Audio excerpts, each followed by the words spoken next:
اے پیغمبر صلی اللہ علیہ وآلہ وسلم، اپنے پروردگار جلیل الشان کے نام کی تسبیح کرو، جس نے انسان کو بنایا پھر اس کے اعضاء کو درست کیا، اور جس نے اس کا اندازہ ٹھہرایا پھر اس کو رستہ بتایا، اور جس نے چارہ اگایا پھر اس کو سیاہ رنگ کا کوڑا کر دیا۔ ہم تمہیں پڑھا دیں گے کہ تم فراموش نہ کرو گے، مگر جو خدا چاہے وہ کھلی بات کو بھی جانتا ہے اور چھپی کو بھی۔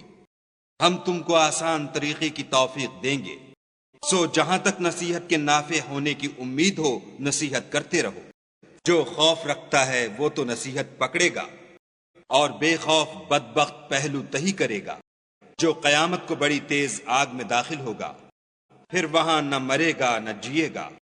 بے شک وہ مراد کو پہنچ گیا جو پاک ہوا اور اپنے پروردگار کے نام کا ذکر کرتا رہا اور نماز پڑھتا رہا، مگر تم لوگ تو دنیا کی زندگی کو اختیار کرتے ہو، حالانکہ آخرت بہت بہتر اور پائندہ تر ہے۔ یہی بات پہلے صحیفوں میں مرقوم ہے، یعنی ابراہیم اور موسیٰ کے صحیفوں میں۔